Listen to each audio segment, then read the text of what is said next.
De hecho, yo voy a compartir lo que vimos en la clase, la última clase que nos vimos, pero para un repaso solamente, ¿ya? Solamente eso.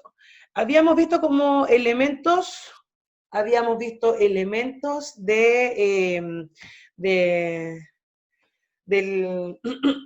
de la estructura dramática, más que nada, los elementos internos que se encuentran en todas las textos dramáticos. Y habíamos dicho que en todo texto dramático, sea comedia, sea drama, sea tragedia, y nosotros estamos en tragedia en el fondo, estamos viendo lo que es la tragedia, están estos elementos. Estos elementos es que siempre hay una fuerza, hay un conflicto dramático, y ese conflicto dramático consiste netamente en que existe un enfrentamiento que se da entre dos personajes o entre dos fuerzas. ¿Por qué dos fuerzas? Porque a veces, ejemplo, el antagonista no es un personaje así como visible, sino que es un ente, es una situación, es el destino, puede ser la naturaleza misma, etcétera, ¿ya? Y tenemos la fuerza 1 que sería el protagonista. Y estos dos personajes que se encuentran dentro del conflicto dramático, eh, están constantemente en las obras dramáticas, siempre van a estar, por eso son elementos como esenciales.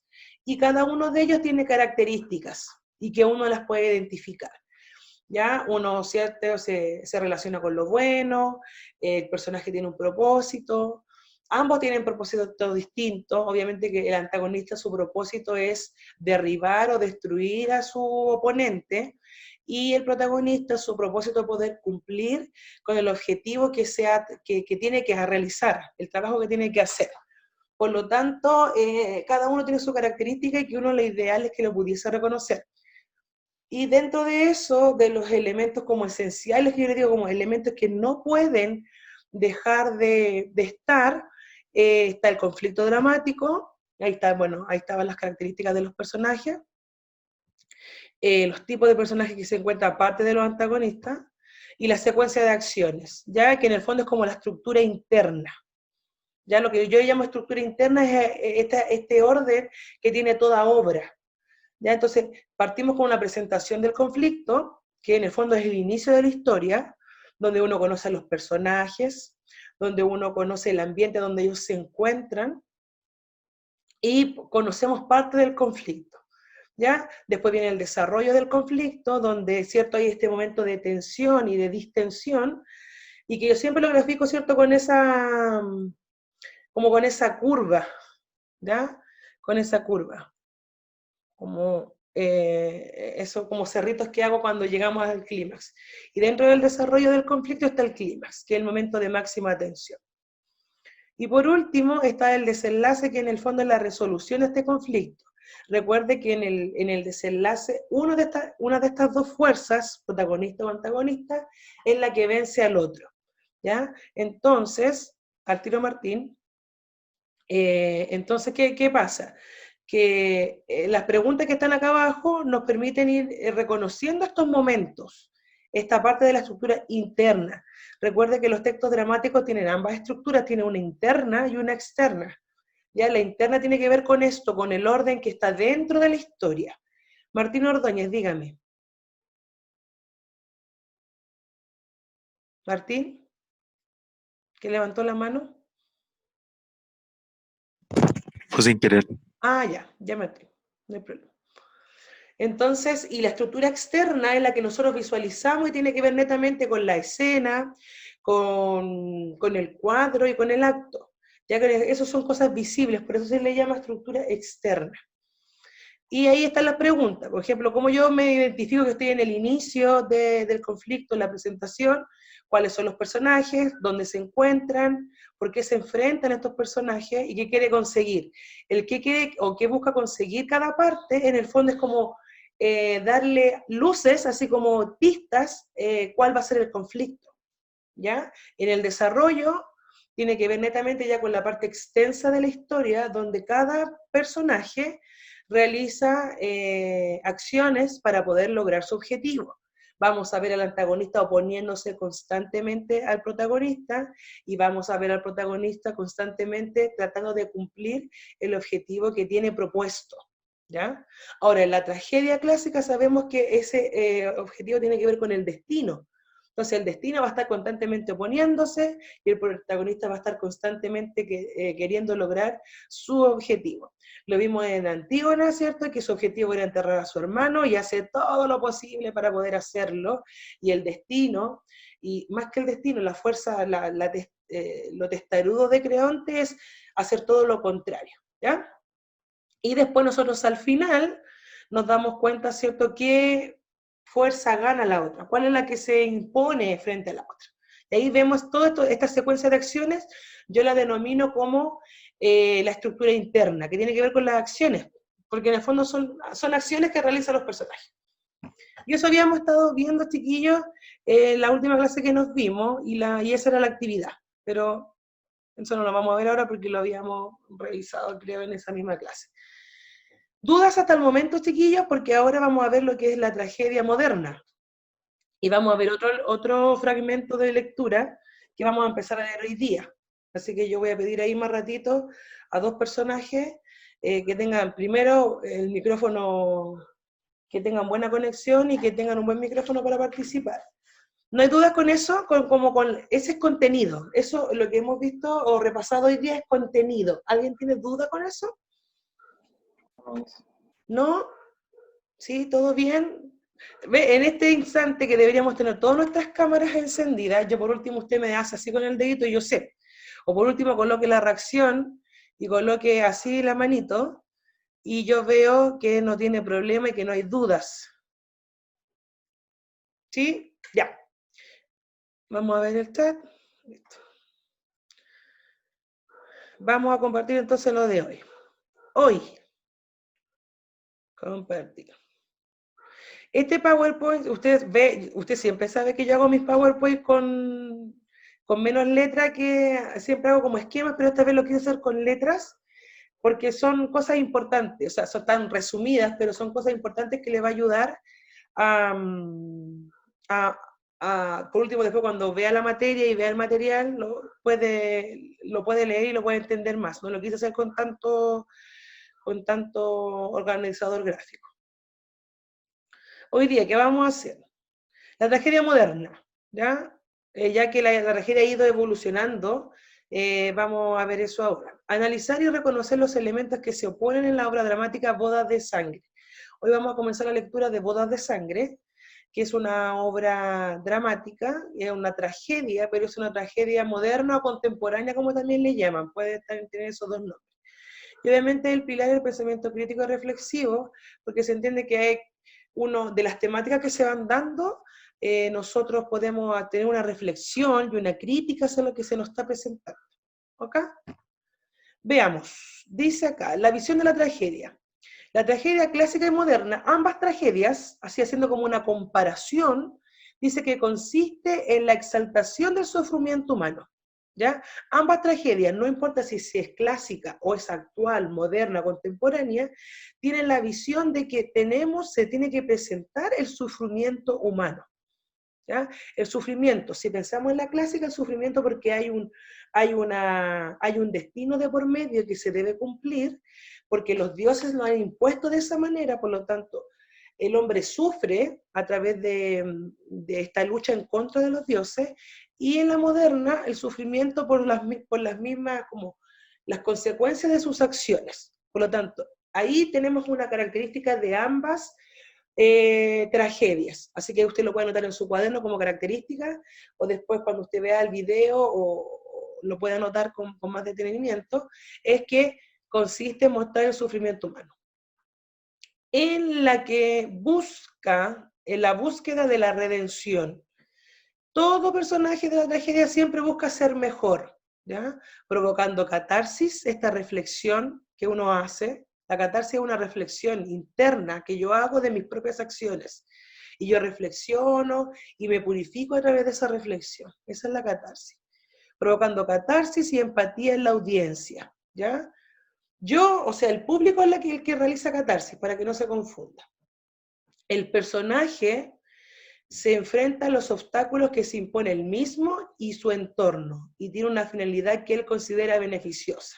Entonces vemos que a un personaje siempre se va a enfrentar a unos obstáculos, ¿ya? Aquí dice que se impone él mismo, porque en el fondo, en la tragedia clásica, si él obedeciera a los dioses, no tendría problema, ¿cierto? Pero como él quiere, yo siempre digo, doblarle la mano al destino, en el fondo él se está imponiendo ese obstáculo, porque debería hacer caso a los dioses, debería seguir lo que su destino se le ha predicho, pero no, el personaje quiere siempre ir en contra. Por lo tanto, él mismo se pone ese obstáculo.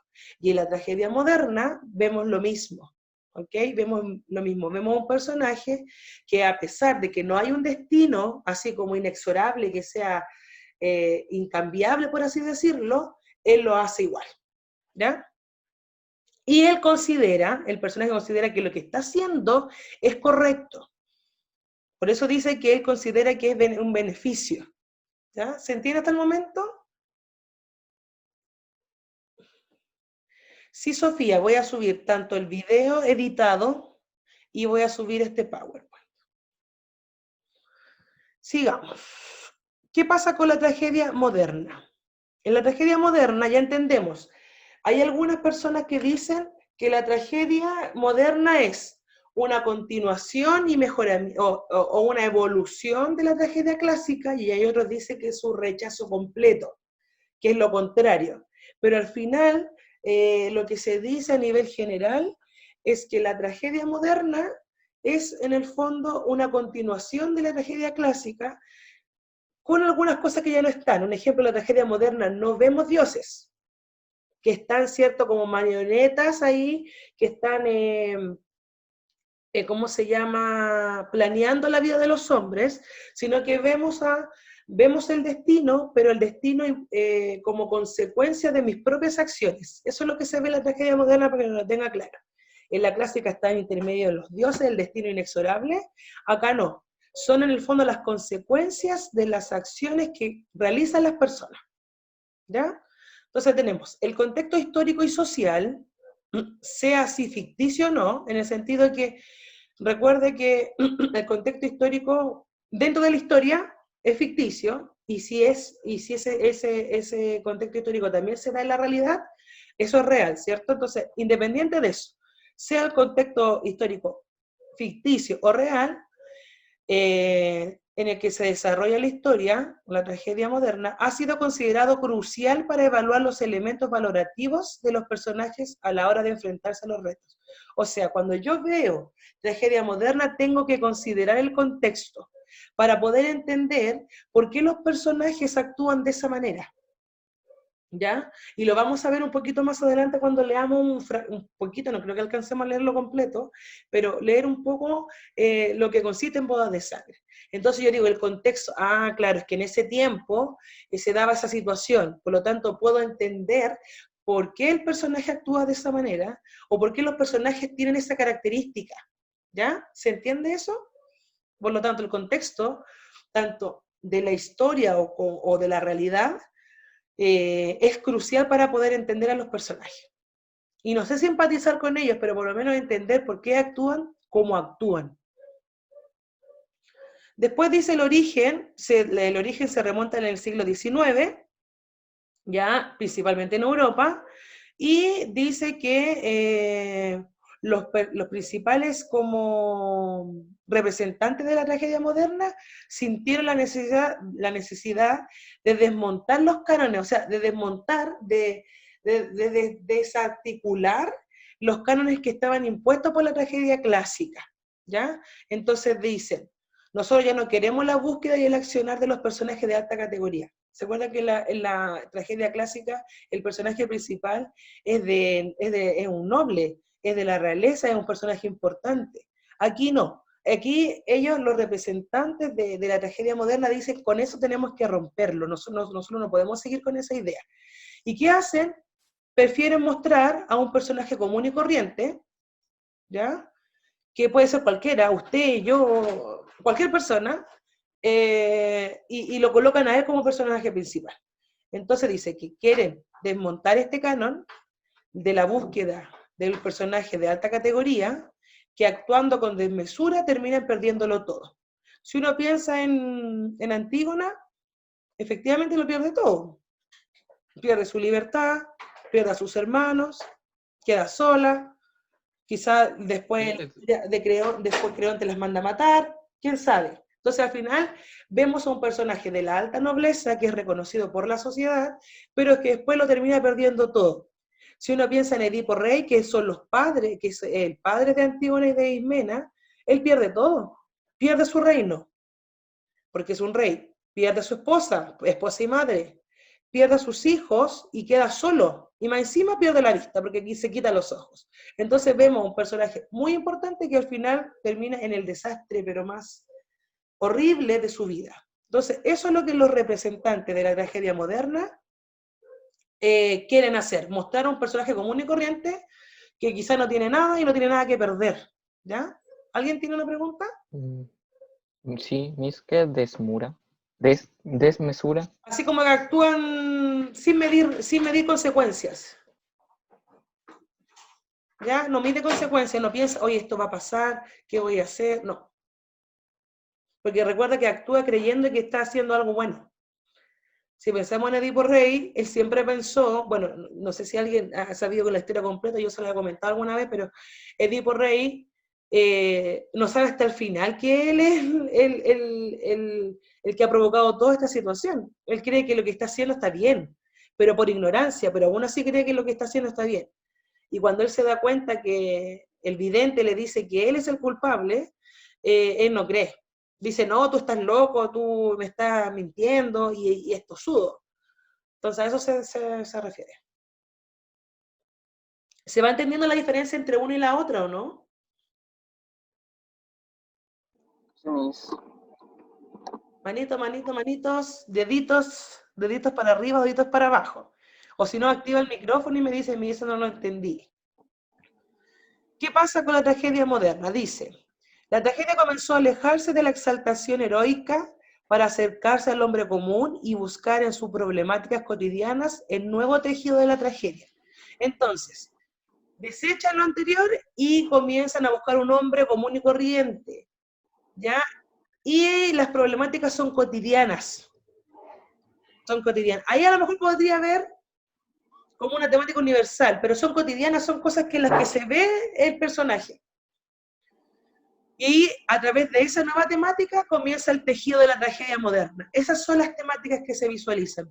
Problemáticas cotidianas con personajes comunes y corrientes. Usted en la tragedia moderna ya no va a ver un rey, no va a ver un príncipe. Nombre común y corriente. ¿Sí? ¿Dudas? No, Miss. No sé, Catalina, tendríamos que ver la historia. Si se parece, me dice a mí, se parece a la que yo vi. ¿Ya? Pero nunca, no, la otra no la he escuchado. Y el punto 2 dice, la lucha constante del hombre corriente. Todas esas letritas que están en negro porque es importante. La que está en negro y la que está en rojo porque son importantes. Dice, la lucha constante del hombre corriente se convirtió en el nuevo centro narrativo de las tragedias. O sea, esa es la historia, es la temática, sobre el que muchos autores incrementaron. O sea, vieron que ese era como el boom y muchos autores comenzaron a realizar esa misma temática. Esta vez, el hombre, más que cegado por sus propios valores, actúa por impulso ante las tentaciones y llamados de la vida cotidiana. Entonces, más que estar cegado porque no, este es mi valor, esta es mi forma de vida, yo creo que actúa bajo sus convicciones y bajo el momento. ¿A usted le ha pasado eso, no? Que a veces usted tiene un valor de vida, una forma de vida, pero a veces actúa conforme a lo que siente en el momento. ¿Ya? Hay personas que, un ejemplo, nunca se enojan y dentro de su vida cotidiana no se enojan nunca y no actúan de tal manera, de tal forma. Pero llega un momento tan crucial en su vida que actúan como nunca pensé, quizás no lo iban a pensar. ¿Por qué? Porque están actuando bajo los impulsos del momento. De hecho, cuando uno ve estos programas que están dando a veces en la noche, día en tarde del mea culpa y cosas así, vemos a personas que en un momento estuvieron bien, pero en el momento de su vida dejan la embarrada y son capaces de matar a alguien, son capaces de hacer cosas atroces, porque en el fondo actúan bajo el impulso. ¿Se entiende? Y eso es lo que pasa aquí con este personaje de la tragedia moderna, que actúa bajo los impulsos o las tentaciones que tiene en el momento. ¿Ya? Yo puedo decir, yo no soy capaz de matar a nadie, ya, por mis valores, por mis propios valores, pero yo no sé qué pasaría si en algún momento veo a alguien que le está haciendo algo a mi hija, un ejemplo, ¿ya? O a los míos, a mi familia, no sé cómo actuaría bajo ese momento. Quizás que capaz agarre un arma y lo mate, o haga una cosa que a lo mejor dentro de mi pensamiento no está acorde a actuar. Eso es a lo que quiero llegar.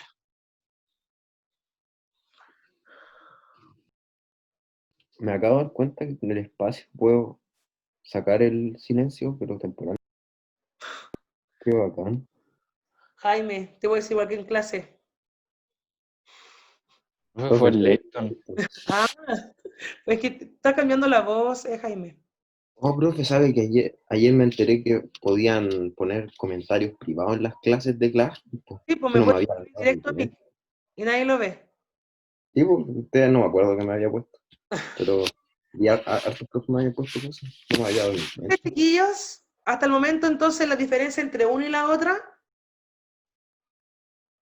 sí, el Tomás Serrano me hace que sí, el Vicente, sí, y los demás, por último la reacción, la Elisa me dice que sí, la Cata León también, Gabriela Madrid, Sofía Moya, Martina Panza, Isidora Méndez, Javiera León, Martina Molina, Isidora Méndez, ya lo nombré, Panza, Molino, Javiera, sí, nadie más, el Renato Pérez, y los demás están durmiendo, están tomando desayuno.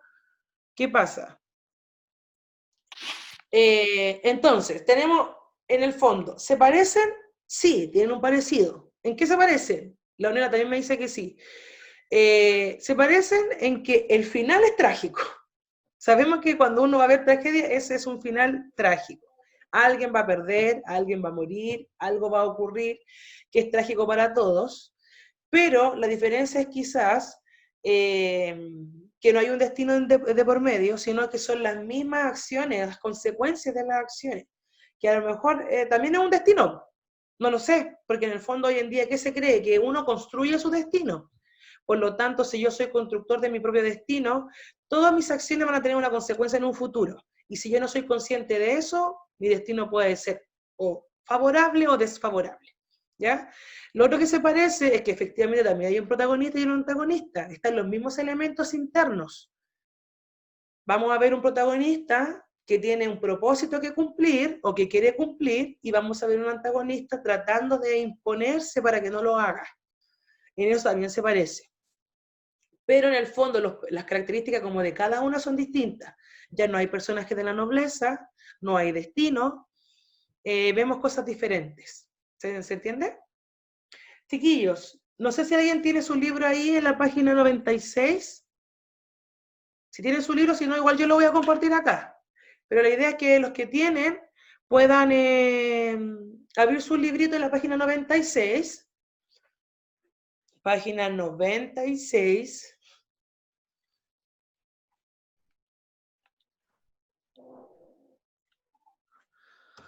Página... Ay. Sí, si no lo tiene, vaya a buscarlo. Yo lo voy a compartir ahora. Página 96. Para todos. Ya. Voy a compartir. Profe, ¿puedo ser la madre? Y ya no me vamos a leer, no creo que alcancemos, pero vamos a leer una parte. ¿Ya? Y pues la primera parte que yo tengo aquí anotado en mi libro es que va a estar la madre y el novio. Pero antes de eso vamos a hacer como un contexto. Y vamos a sacar el... Espérenme. Ahí está. Ya. ¿Tienen ahí? ¿Pueden ver esa foto de la página 96, bodas de sangre? Ahora, Sí. bodas de sangre es lo mismo que le pasó a Antígona. Bodas de sangre está hecho por Federico García Lorca, un español, y una de sus obras más conocidas, dramática porque también ha hecho cosas narrativas. Pero aquí estamos viendo como un eslogan, una publicidad de una dirección distinta, ¿ya? De un director distinto que tomó la historia de Federico García Lorca. ¿Por qué? Porque ha sido tan impactante la temática que se ha ido, ¿cierto?, proliferando con el tiempo y con nuevas versiones. ¿ya? Entonces vemos aquí, Bodas de Sangre, por el puro título. Dice acá, te invitamos a leer un fragmento de la obra dramática Bodas de Sangre, de Federico García Lorca. En ella se presenta la historia de una novia, un matrimonio concertado y un antiguo amor prohibido. Mire para dónde va la cosa. Antes de comenzar, activa los aprendizajes. Entonces la idea es que podamos ver este afiche y vemos el título, vemos a esta mujer, ¿cierto? Ahí que está vestida de novia y vemos sangre. Entonces, ¿para dónde cree que va la cosa? Para la muerte. A la muerte. ¿Qué más? ¿Qué piensa que va a ocurrir en esta historia? Traición. Ah, profe, si se va a morir el novio. No. Se va a morir el novio, dice por ahí el Jaime. Ahí, Tomás, sí, hay traición. Hay traición. Típico de los hombres, pues sí, siempre es así. Ya. Las mujeres van a decirme, sí, mis. La Sofía me dice, el ex va a matar al novio. ¿Qué más? El papá mata al novio de su hija. El papá, el suegro en este caso. Eso. Ya, el suegro mata a su yerno. Yo digo que el ex tóxico Ya. la va a matar a ella. O va a intentar matarla a ella. O Oye, a toda su familia, yo qué sé. me acordé de cuando hablan de tóxico, no sé si vieron ese meme que decía, cuando la tóxica, y siempre nos colocan a nosotros las mujeres como que si fuéramos así seguramente. Cuando la tóxica agota toda la última oportunidad que tiene y le manda por como una transferencia. Y en el motivo le coloca, necesito hablar contigo. No sé si lo pudieron ver, se lo voy a mostrar otra semana. Matan al amor prohibido, dicen. A su esposo van a matar a su mujer porque ve que le... Ah, ya. Ya, tenemos en todos los comentarios que mencionan del tóxico, la tóxica, no sabemos quién es el tóxico y la tóxica acá, Muerte. tiene relación con la muerte. Entonces bajamos un poquito y vemos aquí, recuerde que dentro de esta materia, no solamente ver lo que es los elementos dramáticos, la novia mata al novio porque le fue infiel, la novia mata al novio porque le fue infiel. Ya puede ser, Martí, todo puede ser en sus comentarios, no es que estén malos. Vemos el rol de la mujer. ¿Por qué solo de la mujer? Que no tiene nada que ver que uno sea feminista, no lo sea, o que la mina nos quiere imponer. No. Tiene que ver porque el rol de la mujer siempre ha ido cambiando en el tiempo. En cambio, el rol masculino siempre se ha mantenido en sus cánones o como en sus lineamientos. ¿Se entiende? Por eso no se habla tanto del rol masculino. Pero igual se visualiza. Uno va a leer la historia y usted se va a dar cuenta cómo tenía que ser un hombre o qué es lo que tiene que hacer un hombre versus la mujer, ya porque es un rol que se ha ido cambiando. Entonces vemos acá, el rol de la mujer. El argumento de la obra se sitúa en la España rural, a principios del siglo XX. Además de incorporar elementos propios de la cultura popular, el autor muestra la evolución de los roles y los estereotipos de la mujer en la sociedad, ¿ya? Los convencionalismos de la época se encarnan en los personajes de la madre. Nosotros vamos a darnos cuenta que hay un personaje que se llama la madre, quien es portavoz de las costumbres y los valores esperados en la mujer. O sea, ¿qué se espera de una mujer en esa época? Y la que encarna ese personaje es la madre. El personaje de la novia en cambio cuestiona las tradiciones e imposiciones sociales, pues asume un rol más activo y toma decisiones acerca de lo que quiere para su vida. Entonces vamos a ver dos tipos de mujeres aquí. Una mujer que quiere romper con ese estereotipo y vemos el convencionalismo a través de un personaje. Entonces en el fondo cada personaje trata de mostrar lo que se ve en la sociedad. ¿Se entiende? Esto, profe, esto me hizo acordarme de entre Ismena y Antígona. También, porque en el fondo, recuerde que la historia no es solamente creada para entretener, quiere mostrar también la visión de la sociedad. Pero un poquito que creo que se me va a descargar el compu, espérame. ¿Por qué a todos los profes se les descarga el computador? Voy a ir a buscar el cargador. Es que es la última clase. ¿Se da cuenta? Todo esto es chascarro. Ya, vamos entonces, dice, en la época en que vivió Federico García Lorca, ¿qué características debía tener una novia? Pensemos en el inicio del siglo XX. Aunque pues, podrían ser las características de una mujer? ¿Tenía que ser así como sumisa? Perdón. ¿Tenía que ser así Mismo. como sumisa? Ya, sumisa. Bien. ¿Qué más? había mucho machismo, o sea, no sé, no, yo en el siglo XX, pues no sabría decirle. Blanco, ¿quién lo dijo? El Leighton. ¿Qué cosa? ¿Qué dijo Leighton? Escuché ¿Qué algo. dijo yo? Algo blanco, vestido blanco, creo que dijo. ¿Casarse de blanco? Eso tiene un tremendo significado, eso. Cuando uno dice actualmente, hoy se casó de blanco la patúa, ¿qué quiere decir? No tengo idea. El blanco demuestra pureza. Y pureza en la parte del matrimonio significa que la mujer no ha tenido relaciones sexuales con nadie. Entonces es una persona virgen. Entonces cuando habla de blanco y uno le conoce la historia y dice, a ver, esta se está casando de blanco, hello, o sea, patúa, ¿cierto? Esa es la expresión que la gente dice, hoy se casó de blanco la patúa, porque quizás le conoce la vida íntima y sabe perfectamente que no se está casando virgen. Por lo tanto, esa idea es correcta en el siglo XX, la mujer tenía que casarse virgen. De hecho, en algunos lugares tenían que colgar la sábana afuera. ¿Y cómo nací yo si mi mamá se casó de blanco? Con la que se había acostado con su esposo, se decía que tenía que estar manchada, ¿cierto? Con sangre, porque eso demostraba, ¿cierto?, que la mujer había perdido la virginidad en ese momento. Pero eso es una estupidez, porque a veces eso no ocurre. Y la gente que hacía, tenía que mostrar la sábana ahí afuera de su casa, entonces la gente, decía ya, esta persona se casó virgen. Era como la demostración. Y eso se hacía en estos tiempos. Por lo tanto, la idea de casarse virgen es una idea de estos siglos, ¿ya? Hoy en día ya no, eso para algunos no es importante, para otros sí, va a depender de cada valor. ¿Qué más? Sumisa, tenía que casarse virgen, tenía que ser una mujer de su casa. Obediente. Obediente, tenía que saber las cosas de las labores del hogar, cocinar, criar, ser buena esposa. No dar su opinión. No dar su opinión, sí. Aunque podía darse su opinión, pero así como mandar, no. Tiene que quedarse en su casa, cuidando a sus hijos, saber todo lo de las labores del hogar. O sea, una mujer que no supiera cocinar, que no supiera bordar, que no supiera amasar pan, mal. No cumple con ningún rol, ¿ya? Tenía que ser trabajadora también.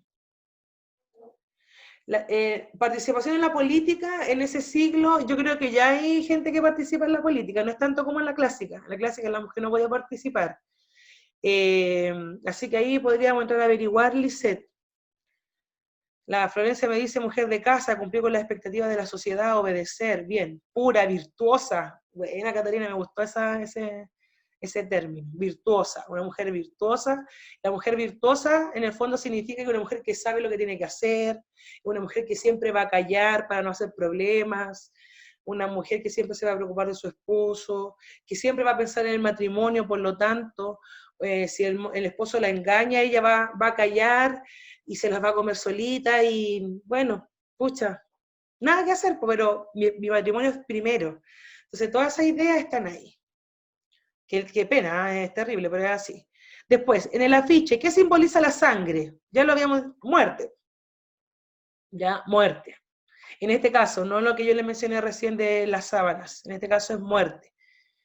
Y ya partimos, ya más o menos sabemos, que nos dijo la Martina Panza, la Sofía, el Jaime, los que participaron, que de qué se va a tratar esta obra. ¿Ya? Eso ya lo tenemos como clarito. Y ahí, por ejemplo, en la otra imagen, en la página 97, vemos la fatalidad del destino. Bodas de sangre es una tragedia contemporánea, al igual que la antigua Grecia. Los personajes están marcados por un destino fatal. En este caso, el destino fatal porque ellos lo quieren. Recuerde, desde el comienzo de la obra aparecen símbolos que vaticinan la presencia de la muerte y la violencia. La tragedia poética de Lorca al compás del flamenco más puro. Ahí están hablando netamente de esta nueva versión de Antígona. ¿Ya? Y ahí por último habla sobre Federico García Lorca. Y vamos, por último, en estos 10 minutos, ¿quién va a ser el novio?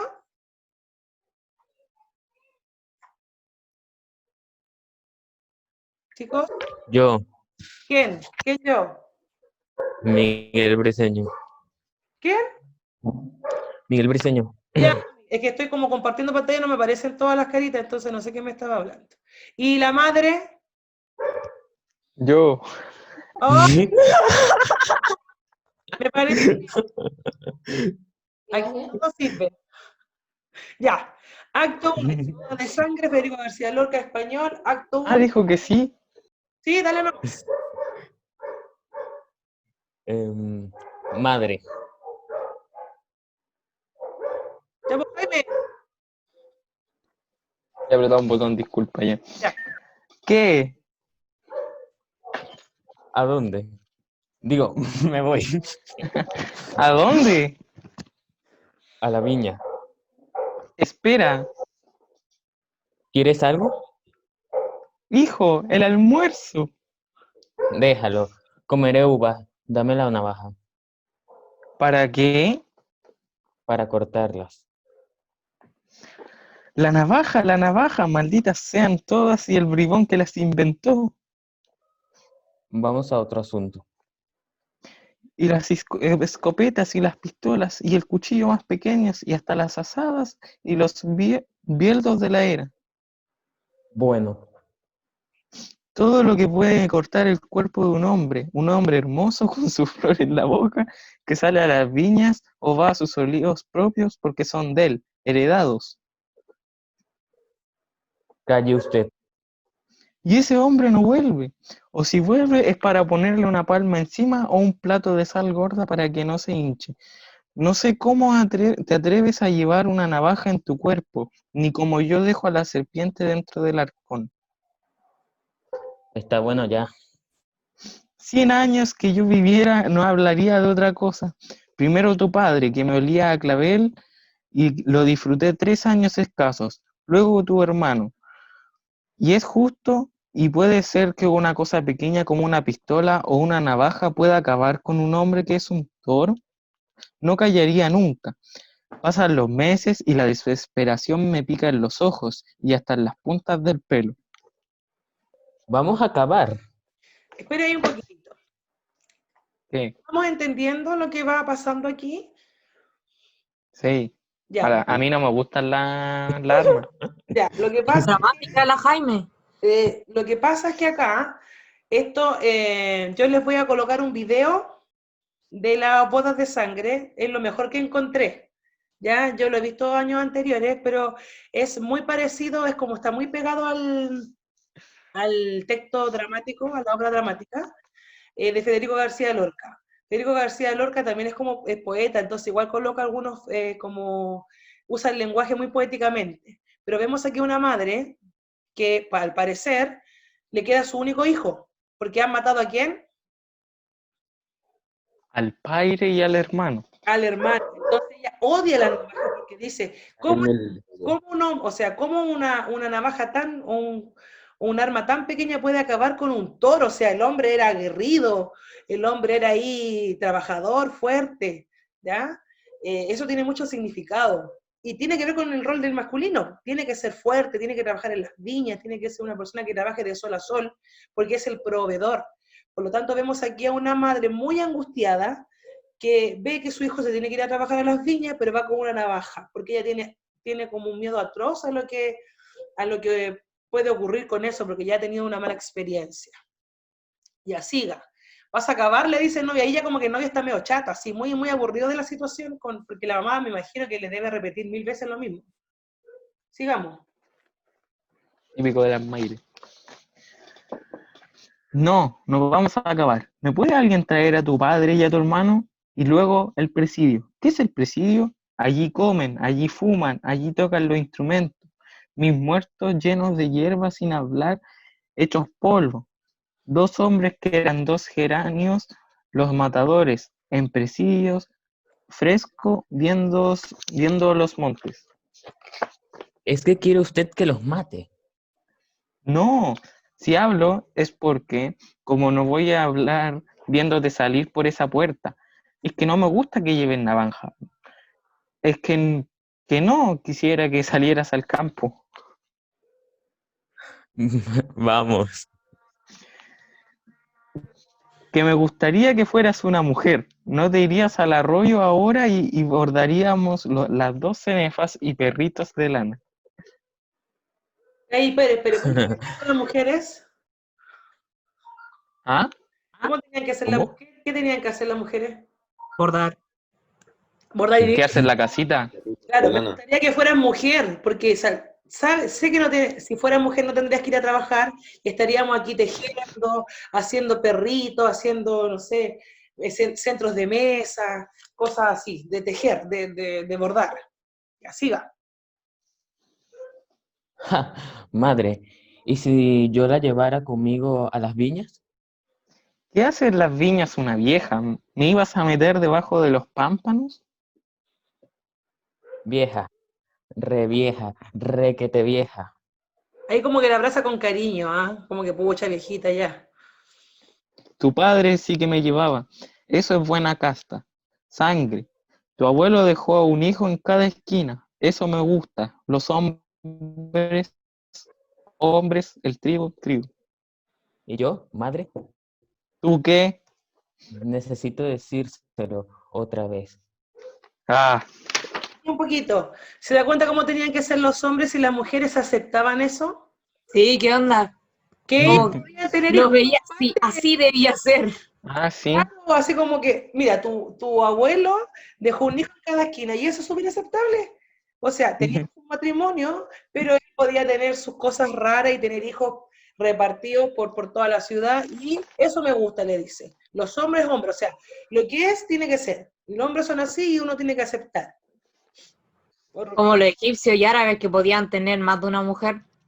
Pero imagine que aquí, esto ya estamos en el siglo XX, en España, ya no está como la bigamia, así no uno puede tener más legalmente otra cosa.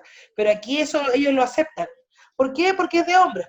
El hombre fuerte, el hombre que es machito, tiene hijos por todas partes porque se la puede. Si eso en el fondo lo que quiere decir esto.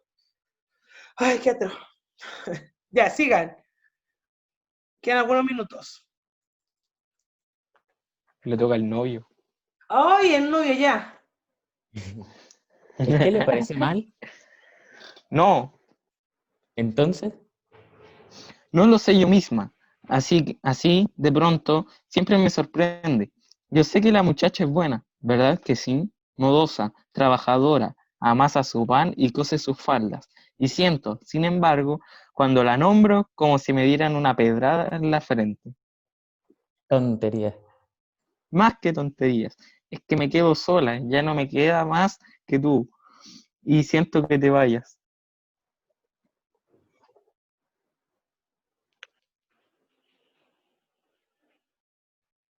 ¿Novio? ¿Qué le pasó al Miguel? ¿Se cayó? ¿Se cayó? Ah. Pero usted vendrá con nosotros, sigo yo nomás. No, yo no puedo dejar aquí solos a tu padre y a tu hermano.